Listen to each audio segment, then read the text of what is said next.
क्या बात है। ओह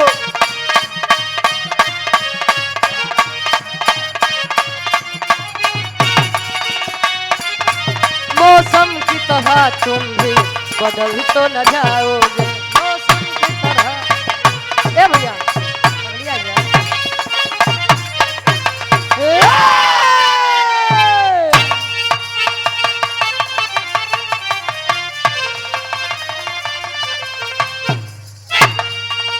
अब सवरी यार राम रे,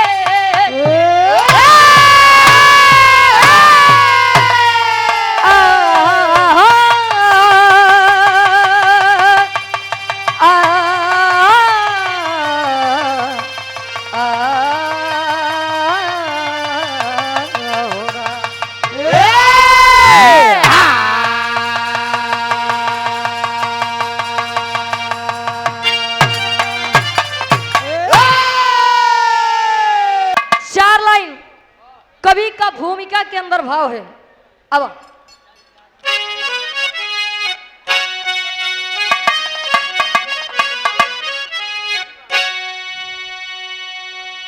दया शंकर यादव, जिला सचिव लोहिया वाहिनी प्रयागराज। आप अंजनी प्रसाद यादव, तेज प्रताप सिंह यादव, विष्णु यादव, महावीर यादव, 101 रुपए का महान आशीर्वाद। अब भैया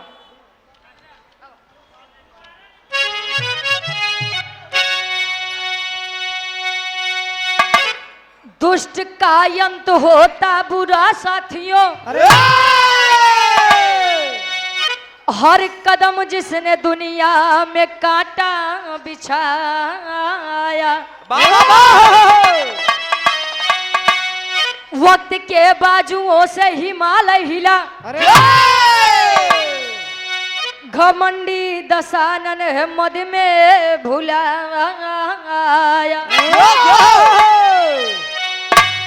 कर हरन जानकी का जहर बो दिया,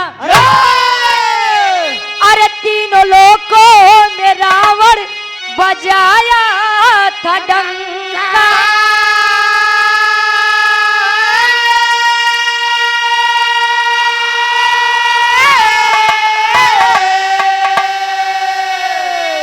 मुनि पुत्र होकर धर्म भूल बैठा, पाप की आग में जल गई सारी लंका।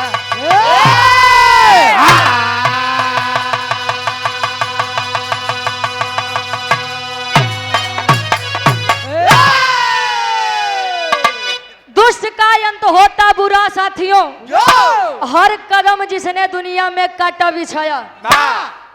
कहा जाते बुरी नजर वाले तेरा मुंह काला। हमका काहे देखा होता हो। ए भैया बुरा कर्म का सदैव बुरा नतीजा होता है। नहीं दूरो काम करके देख लिया, आखिरी में पता कुल लागिन जाएगा। अच्छा, यहाँ 14 वर्ष का वनवास करने के लिए राम जी अपने सीता जी के साथ लक्ष्मण जी के साथ वन में गए। सीता जी का अपहरण हुआ, लंकेश अपनी लंका नगरी में ले जा करके रखा है। तब कवि जी लिखा तो एक लाइन गजल के भाव कैसे।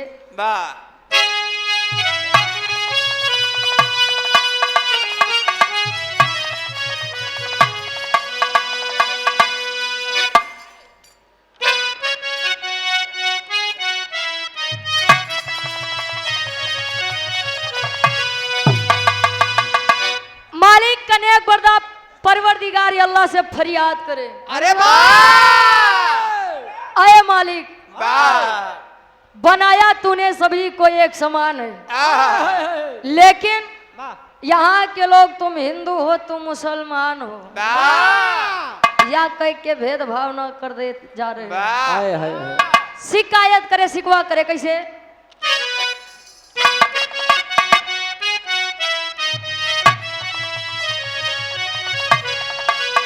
अरे भर दे झोली मेरी या मोहम्मद, अरे भर दे झोली मेरी या मोहम्मद, तेरे दर पे है आया सवाल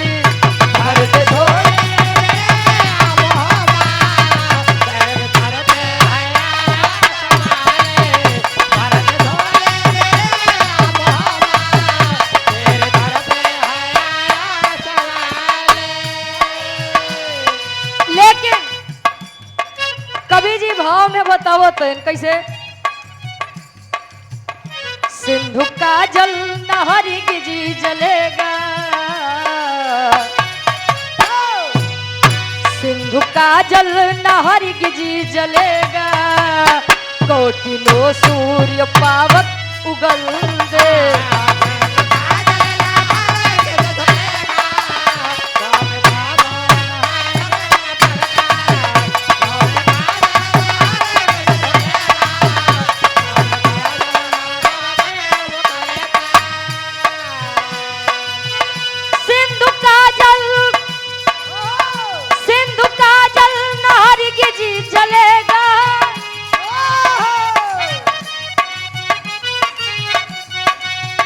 कोटिनो सूर्य पावक उगल दे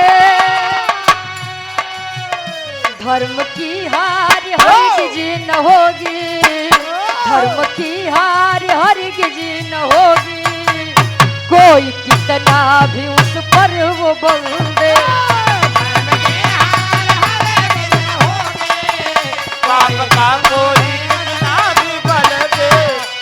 रामधार होमगार्ड मई पर आप गार्जियन जी के द्वारा 101 रुपए का महान आशीर्वाद चरणों में कोट कोट नमन है आशीर्वाद के छा रही हरिलाल यादव जी जगतपुर से 101 रुपए का महान आशीर्वाद।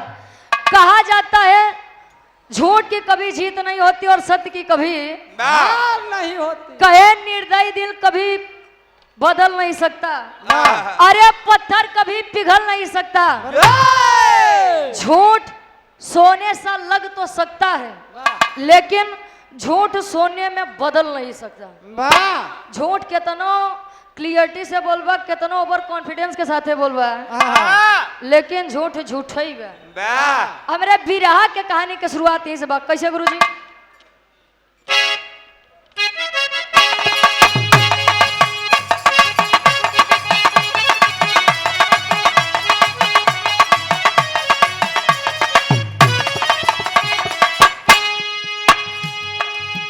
किया था भूल रावण सीता को चुरा करके किया था भूल रावण सीता को चुरा करके समझाए राम फिर भी दूत को पठा करके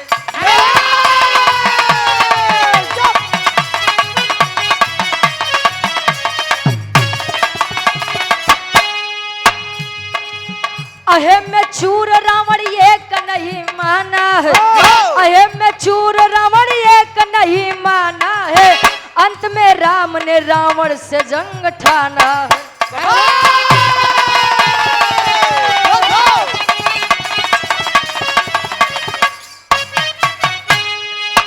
मरा जब मेघनाथ लक्ष्मण के हाथों से क्रोध में होठ रावण काट लिया दांतों से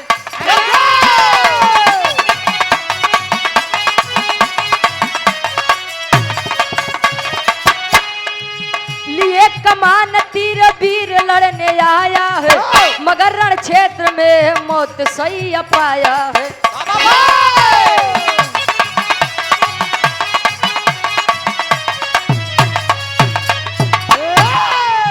शास्त्री बाकी अभी राम के मन में आया शास्त्री बाकी अभी राम के मन में आया शास्त्री बाकी अभी राम के मन में आया शास्त्री बाकी अभी राम के मन में आया मगर तभी भगवान ने लक्ष्मण को पास बुलवाया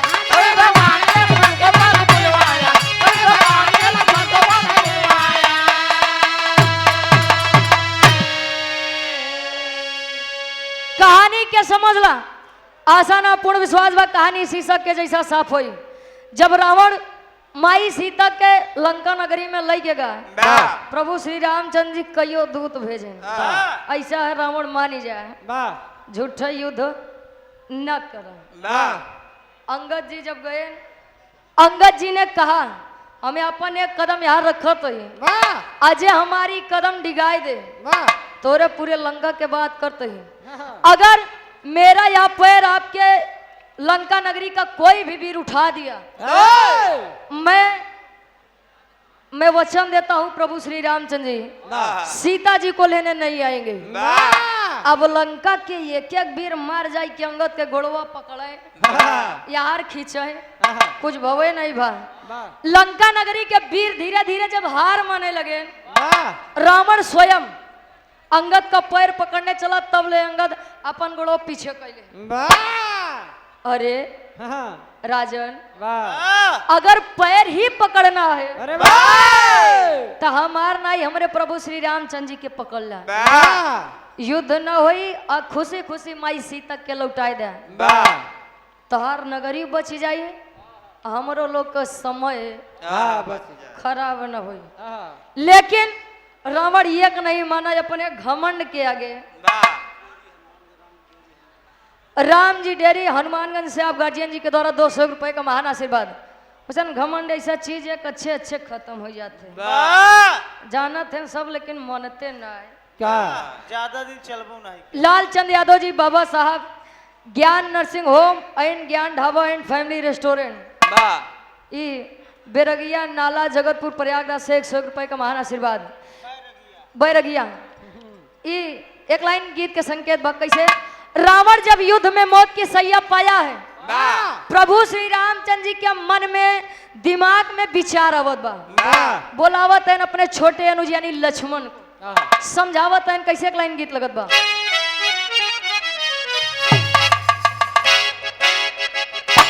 जियो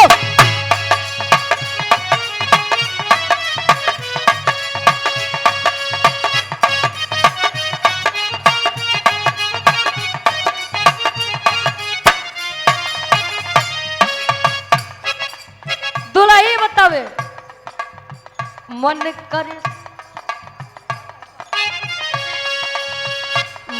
करे सिलावट पलोड़ा से कुछ दी जवानी रजऊ। मन करे सिलावट पलोड़ा से कुछ दी जवानी रजऊ। मन करे सिलावट पलोड़ा से कुछ दी जवानी रजऊ। मन करे सिलावट पलोड़ा से कुछ दी जवानी रजऊ। कवन सावत संगे काटो तारा चांदी, लगा पे मच्छरदानी रजऊ।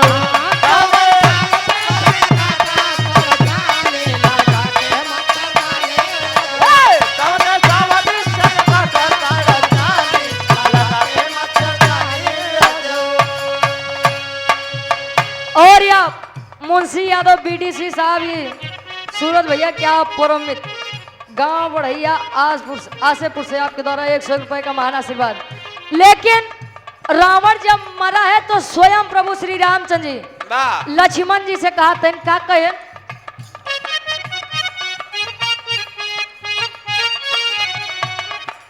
मुंशी यादव भैया जी, जिला चंदौली से, आप भैया जी के द्वारा सुंदर पुष्प पंखुड़ियों में गुथा हुआ हार 100 रुपए का महान आशीर्वाद। राम जी समझाते हैं कैसे। लक्ष्मण से कहे समझाई तू बात रघुराई ये भाई। लक्ष्मण से कहे समझाई तू बात रघुराई ये भाई। लक्ष्मण से कहे समझाई तू बात रघुराई ये भाई। लक्ष्मण से कहे समझाई तू बात रघुराई ये भाई। रावण पंडित के सरनिया में जाई, तू सर ला झुकाई ये बाबा। रावण पंडित के सरनिया में जाई, तू सर ला झुकाई ये भाई। रावण पंडित के सरनिया में जाई, तू सर ला झुकाई ये भाई। लक्ष्मण जी से प्रभु श्री रामचंद्र जी कहें, लक्ष्मण रावण जैसा ज्ञानी कोई नहीं था। जब 6 महीना के बाद आगे जाए के जा नहीं जाए, उसी बड़ ज्ञानी के हुए कहे। तब कहे हम चाहते कि रावण अब जान ला एकदम आखिरी उनका समय चलत बा। हम सोचते उनके मृत्यु पावे से पहले तू जाए कि उनसे कुछ सीख ला। 10 शीश वाला है, इतना हल्के में उकार। आखिर शंकर जी के भक्त रह, हल्के में नाला जाई के उसे कुछ ज्ञान ले। तब ले लक्ष्मण जी कहना, अच्छा रावण जी से कहा था कि जाई के ज्ञान ले। हम कहे लक्ष्मण छोटे भाई हो मेरे, वाह मैं जो कहता हूँ वाह कुछ सोच और विचार कर ही कहता हूँ। वाह अच्छा पहले के समय में भय हरा रात रहे, वाह भय को हरने वाला भय हरा। वाह आज के समय में सब भय करा होता, वाह भय को पैदा करने वाला है। वाह आज लक्ष्मण जी ना चाहते हुए भी राम जी की आज्ञा हेतु जा रहे हैं। कैसे? माँ शारदा डेयरी, वाह बबलू यादव भैया जी, खानापुर हडिया गांव सुदनीपुर से आपके द्वारा 101 रुपए का महान आशीर्वाद। कैसे?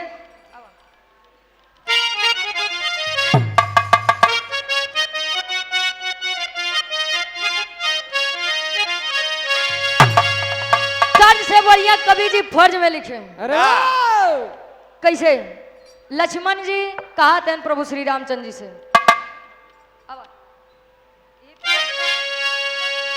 तक कैसे कटी है लाखनी अपने भैया के बतिया, पहुंच गई रावण के पजरवा बीरवा हो, पजरवा बीरवा हो, लिहले तार कसम बार, पजरवा बीरवा हो,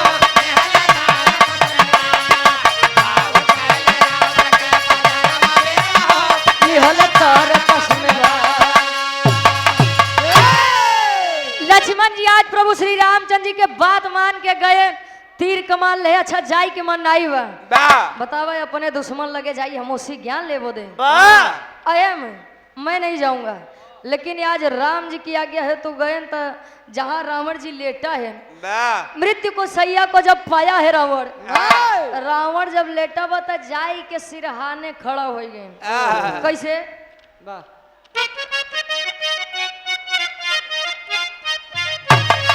अरे खड़ा सिरहाने हो के दिहोले अवजिया, बोलला दसानन बुझ गईले नरजिया,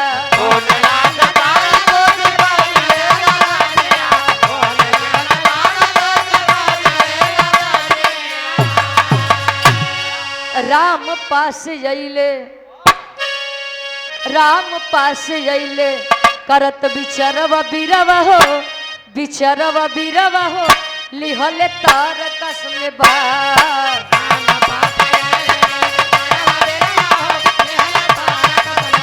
जियो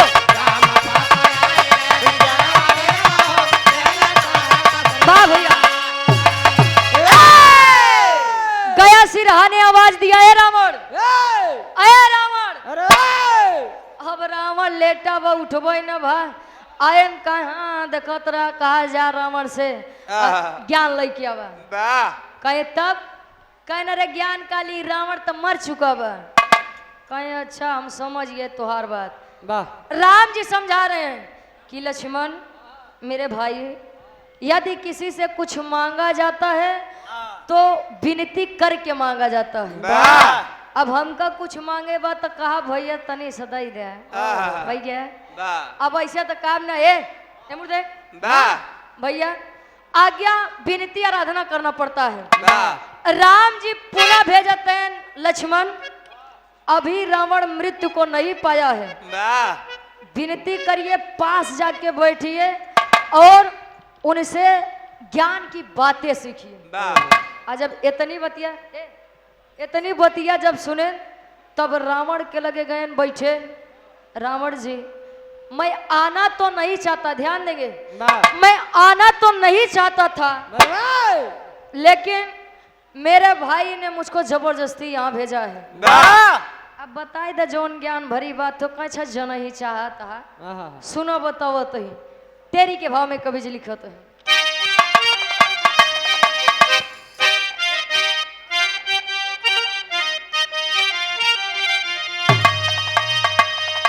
अरे लखन के संकित भइले मनवा,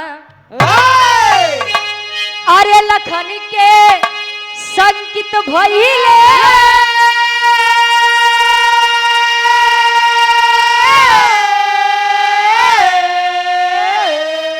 अरे लखन के संकित भइले मनवा, खेला राजनीति कई खेल गईले रनवा, अरे रनवा, अरे रनवा।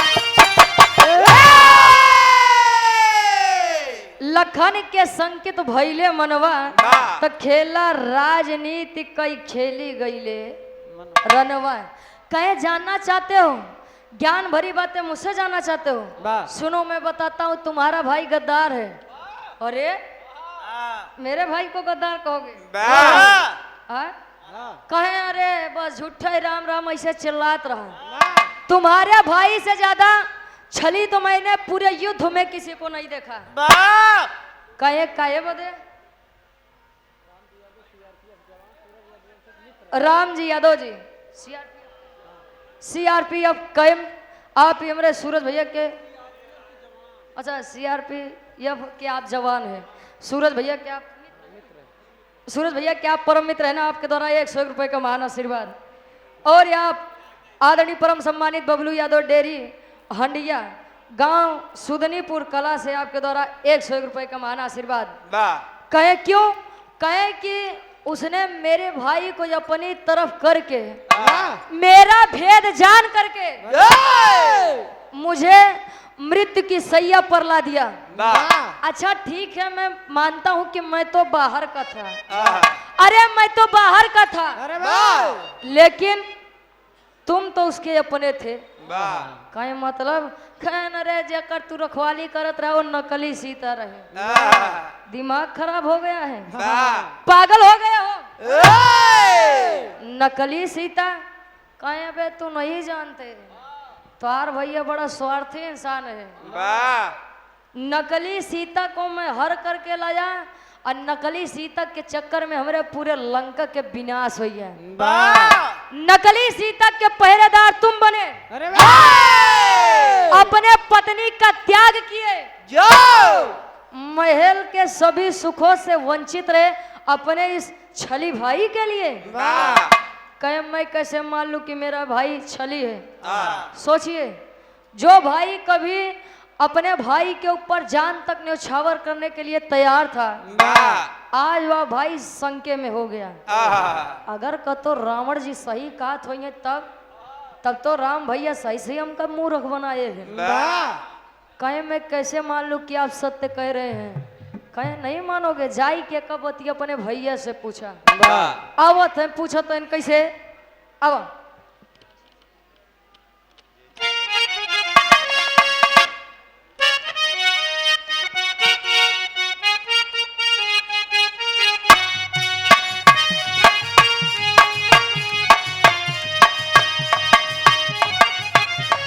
लक्ष्मण मन में विचार कर रहे हैं, सोच रहे हैं। वही लक्ष्मण जी जे भाई बदे अपन जान तक दे बड़े तैयार रहे। सोचत कहे का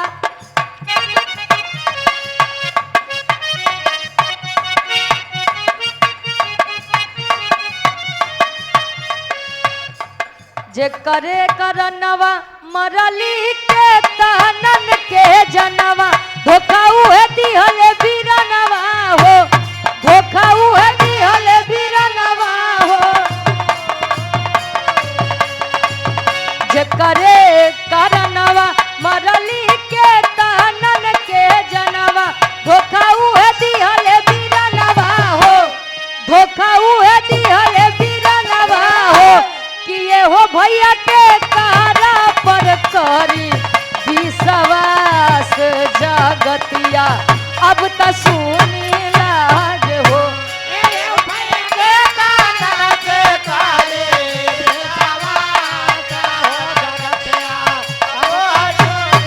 जियो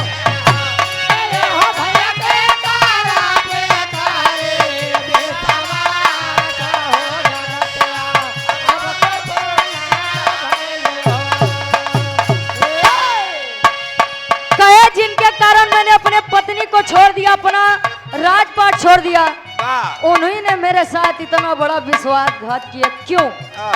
सोचता विचारत रावण के लगे से राम जी लगे होते हैं। कैसे? करत गुण नवा लक्ष्मण बहु समनवा हो, कहे लगे राम से बचनवा हो, कहे लगे राम से बचनवा हो। ए हो भाई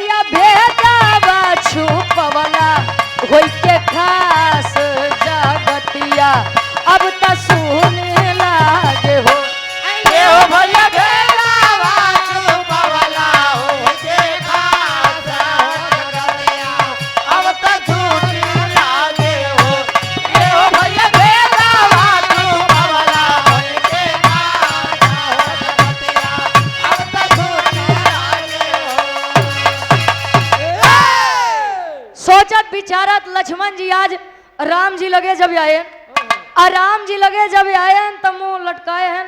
राम जी कहन क्या हुआ, सब ठीक तो है ना, क्या हुआ, कोई ज्ञान नहीं मिला क्या? कहे ज्ञान जौन मिला तौन मिला, वो ठीक हुआ। एक ज्ञान ऐसा मिल गया, अगर आप रावण जी लगे भेजता ना तो शायद आज हम ये भेद जानू न पाई। कैसा भेद? कहे सत्य बताइए, जिन सीता माँ की हम रक्षा के लिए तैनात थे वो सीता जी असली है कि नकली? अब राम जी सोचे न रे यार ये बतिया इनके कहाँ से पता चली। अब जब इतनी बतिया सुने कहें सत्य बताना प्रभु, सीता जी असली थी या नकली? कहें नकली। सिकंदरा की पावन धरती से कहें मतलब कि रावण सत्य बोल रहा था। नकली सीता को ले जाकर के उसने अपनी लंका का नाश करवाया और यहाँ हम नकली सीता के चक्कर में अपने मेहरारू अपने राजपाट से दूर रहे। क्यों किया आपने, क्यों किया आपने ऐसा? अरे आपको मैं तो पूजता था, अपना आराध्य मानता था और आप ही ने मेरे साथ इतना बड़ा छल किया। कहे लक्ष्मण तुम हमको गलत समझ रहे हो भाई। कहे गलत सही समझे वो देव कुछ बचे नहीं बा। मैं जान रहा हूँ। क्या समझू मैं आपको? अरे शुरू से ही मेरे साथ ही आपने छल किया। रावण न बताते तो शायद ही आप यह भेद मुझसे न बताते। कहे लक्ष्मण ढेर गरमान है, पहले हमारी बात सुना। कौन सी बात? कहे कि याद करा तू शेष नाग अवतारी है। जब तू शेष नाग रहा तोरे बिटिया के मेघनाथ स्वयंवर में जबरदस्ती अपने साथे लेके गया। उस समय भरी सभा में आपको पराजित करके जब वह गया था, भरी सभा में आप अपमानित होने के बाद आपने कहा था कि मैं इसे छोड़ूंगा नहीं। और मेघनाथ को यह वरदान था कि उसको वही पुरुष मार सकेगा जो नीत का परित्याग किया हो, अपने मेहरारू के त्याग किए हो। भैया सामाजिक सुख सुविधा से जो दूर रहा हो, मेघनाथ को वही मार सकता है जे निद्रा आसन से कोसों दूर रहा हो। कहे जाने चाहता हम तोरे साथ ऐसा काहे की है? तो सुना हमार बात, पापट के भाव में कवि लिखा है।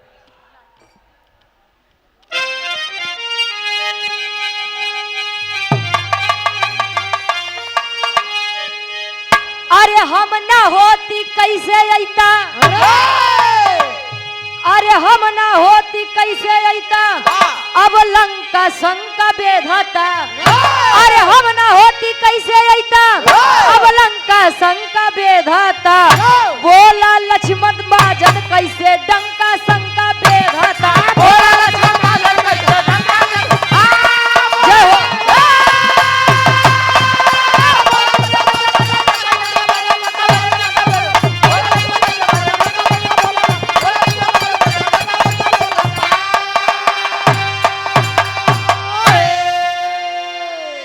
अरे नारी नींद भोजन न छोड़ता, बतिया असली जान हो। तमार न पौता रण के अंदर अब मेघनाथ के जान हो। अरे लखन वीर के टूटल बा अब पंखा शंका बेधता। लखन वीर के बेधता अब पंखा शंका बेधता। गिरे राम के पौआ में रणबंका शंका बेधता।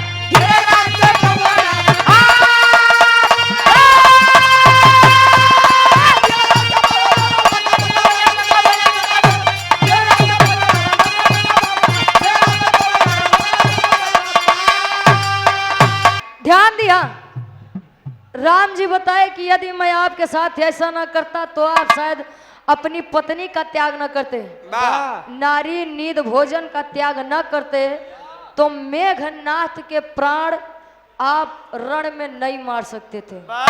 अब मार ही न पौता तो तहार वचन के वचन प्रतिज्ञा कुल बहारे धई जाते। आज लक्ष्मण जी के आंखों से पर्दा हटा, सोच रहे हैं वाह रे रावण, वाह आपकी राजनीति। अगर आप चाहते तो क्या से क्या कर जाते, कुछ यता पता। आल्हा के भाव में कवि जी प्रमाण देते हैं, तनी सा पॉइंट पर गौर करिए।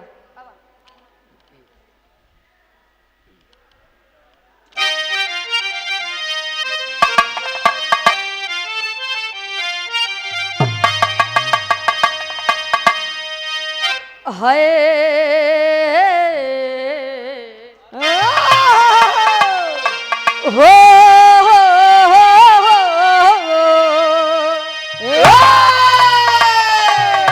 अरे राम समझावे लखन विधि के विधनवा बाटे।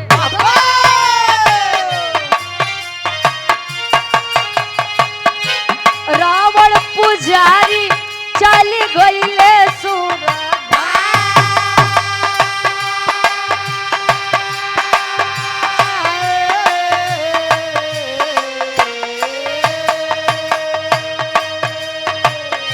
कैले राजनीति रावण बुझी नहीं पवला लक्ष्मण।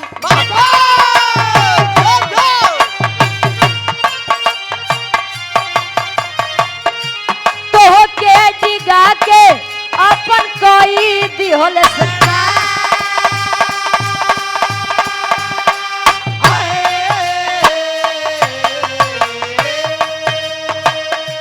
चिड़ई से बात करे बुझ नहीं पवला बाबू।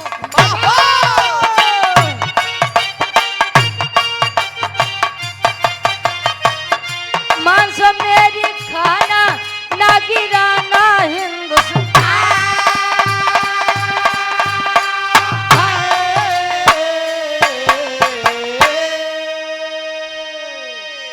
कहे जान लीजिए, इस पूरे युद्ध में रावण से बड़ा राजनेता कोई नहीं था। वाह। अभी आप अपने ऊपर देख लीजिए, कहीं कल कोई आप मेरे लिए अपनी जान देना उचित समझते थे, लेकिन रावण ने आपको ऐसा भरमाया, ऐसा राजनीति खेले कि आई के तू हम से मार घर मात रहे, तू काहे ऐसा की। कहे तब कहे रावण उपक्षे से बात कर रहा था। रावण को पता था कि मैं मरूंगा। अच्छा, राम जी युद्ध इसलिए जीते क्योंकि राम जी के भाई उनके साथ खड़े थे, और रावण युद्ध इसलिए हारे क्योंकि रावण के भाई विभीषण जी राम जी के साथ थे। भाई हो तो सच कहो तो कुंभकर्ण जैसा हो। जानता था कि मेरा भाई गलत है, अन्याय के पथ पर है, लेकिन अपने भाई के साथ नहीं छोड़ा। अगर विभीषण जाई के वो भेद न बतौते महाराज, वही नाभि में मारे आए का राम जी मार लेते का रावण का। भैया घर का भेद ही लंका ढाए है। कहे वो पक्षी से बात कर रहा था, बोला था मेरी मांस खाना तो हिंदुस्तान की धरती पर मत गिराना। कहे क्यों? क्योंकि हिंदुस्तान की धरती पर राम के तो पूजा हुई, लेकिन नारियों की इज्जत सरेआम लूटी जाएगी। कहूँ लोग हमका दोष न दे, कोई रावण चक्कर में कुछ हो। रावण सीता जी को लेकर गया था तो सुरक्षित रखा था। आज कब के करे साथे का हो जाएगी कुछ यता पता नहीं बा। खड़ी के भाव में कभी लिखा था,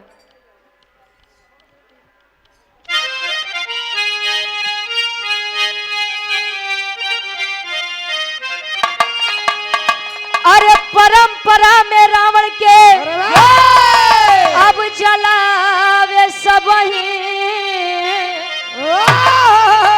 अरे परंपरा में रावण के जलावे सबही, हिंदुस्तान में दशहरा मनावे सबही।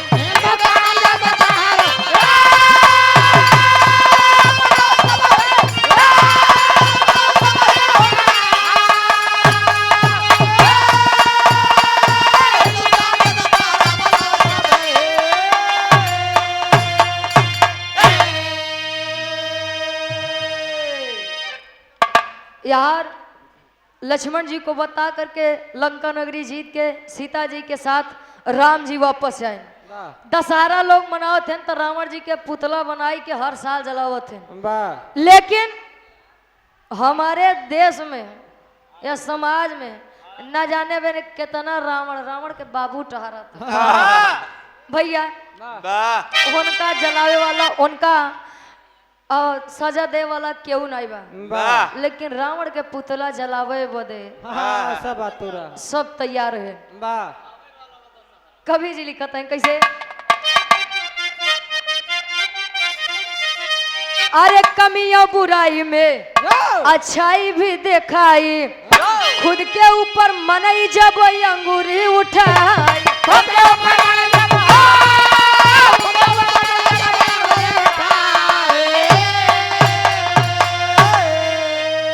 अरे दोष खाली दूसरे के अब लगावे सब ही, दोष खाली दूसरे के अब लगावे सब ही। हिंदुस्तान में दशहरा मनावे सब ही। बुराई के साथ साथ रावण जी के अंदर कुछ अच्छाइयां भी थी। कहे आसमां में उड़ने वाला जिस दिन जमी देखने लगेगा, किसी और की आंखों की नमी देखने लगेगा, ये इंसान उसी दिन इंसान बन जाएगा जब दूसरों में नहीं बल्कि खुद के अंदर कमियां ढूंढने लगेगा। बुरा खोजने मैं चला, बुरा न मिलिया कोई, तो मुझसे बुरा न। एक अंगुरी दूसरे कहती उठोबा तो 3 अंगुरी तोरे कहती इशारा करती। पहले अपन देखा बाद में दूसरे के देखा। ए भैया, पहले के समय में राजतंत्र चलता था, यानी राजाओं का शासन। लड़कियां चाहिए जैसे हो कुछ आवे जाए ना, लेकिन अगर राजा के लड़के बा तू राजा बा। आज के समय में लोकतंत्र चलता है। लोक का मतलब जनता और तंत्र का मतलब शासन, जनता का शासन। लेकिन यहाँ आज के समय में राजनीति नहीं होत बा, आज के समय में कूटनीति होत बा। तू वही रहे, तू गडेरिया है, तू पासी है, तू चमार है, तू हिंदू है, तू मुसलमान है। यही कहकर लोगों को लड़ाया जा रहा है। समय रहते आँख खोल ले जा महाराज, नहीं तो कहाँ पहुँच जाबा कुछ अता पता है नहीं बा। ध्यान देंगे, सावन के महीना चलत रहा, सब केहू कंवरिया के जल लई के मार कमर चढ़ावे जल चढ़ावे जात रहे। पूरी रोड को वन वे कर दिया गया था ताकि हिंदू भाइयों को कोई दिक्कत ना हो। अब मुसलमान के कोनो त्योहार आ जाए, 1 घंटा अगर वो सुरेश चाचा सड़क पे अपन काम करे बदे तनी सा डीजे साउंड बजा दे तो सबका दिक्कत हो ही लागत है। इशारों को समझिए, राज को राज रहने दीजिए भैया। मान लो पूरे रामायण में सबसे बड़ा राजनेता तो रावण रहा। आज के समय में हर घर में 2 राजनेता हैं। अरे मेरे विराग के शीर्षक रहा आखिरी में खानदान के परिचय बा। अब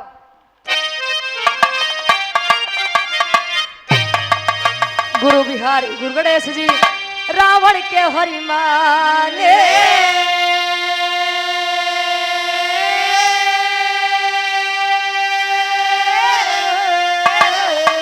तो भक्त कसाई सब ही को प्रभुता से अपने हारे।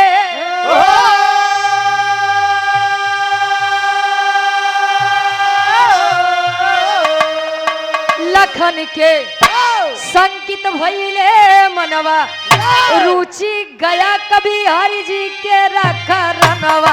लखन के संकित भइले मनवा।